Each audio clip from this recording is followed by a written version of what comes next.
Doma Sports Talk Worldwide with some news from the world of boxing. So y'all know what time it is. You ain't in a rush to get concussed. Now some more news about the Super Bowl in the boxing, right? Super Bowl in the middleweight division. It's a super middleweight fight between Demetrius Andrade and David Benavidez. We know that they're pretty both decorated. We know they're both undefeated, right? One is a little bit older, 35 years old, the other is 25, 26 years old, right? We kind of know all the details, but Demetrius Andrade was a champion at 154 pounds and a champion at 160 pounds. Dave Benavidez was a champion at 168 pounds. Demetrius Andrade is moving up to fight him, and they're both very, very avoided fighters, from big fighters. I mean, Demetrius Andrade, it's documented that he's did everything to fight Canelo Alvarez. And what I mean by everything, he was the champion when Canelo was the mandatory, and the mandatory refused to fight him. He was a champion with the undisputed fight and able to offer Canelo Alvarez the most money he ever made in his career.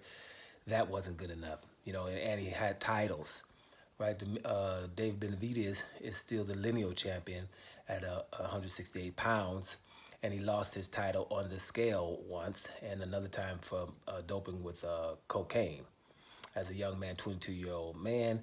Also, when he lost his title on the scales, that was right at the beginning of COVID, where people didn't have, we were all very, very scared, and people didn't have a place where they could train and things like that. So it's a technicalities, but Canelo Alvarez never had to fight for his title, the WBC title. The WBC gave Canelo Alvarez his title, even though Canelo was only fighting Callum Smith for the WBA title. So these guys are documented to be avoided by very good fighters, Canelo and David Benavidez, when it comes to David Benavidez, but when it comes to Demetrius Andrade, Gennady Golovkin, who he's offered many times to fight, even offered to fight him right-handed one time. Gennady Golovkin turned that down. Canelo turned it down on two or three different occasions. And, Jaime Munguia is another mandatory. That was his mandatory that refused to fight. Imagine that. He had two mandatories that refused to fight. Well, champion who's the mandatories to come, and mandatories are normally the loudest people in boxing. They want their shot. Jaime Munguia and Canelo Alvarez, like, nope. And then they were able to go around him and not fight him. Then Canelo Alvarez called Demetrius Andrade, famously, a horrible fighter. You're a horrible fighter. You fight nobody, no one. Trying to fight him forever, right? But David Benavidez' father, Jose Benavidez Sr., gave a pretty good interview recently. And, it's fight week. So they're telling you how good Demetrius Andrade is. And they've said, basically, it's the hardest fight we've had up to date.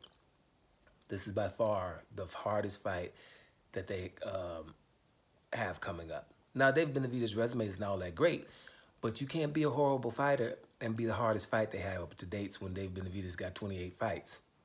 You know what I mean? So that's letting you know where he is. And then Benavidez Sr. also said something straight up. He said, your boy Demetrius Andrade is definitely not a horrible fighter. He's a very dangerous fighter. Basically going straight at Canelo for calling him a horrible fighter. We all know why. But like I told you guys, it's this fight week.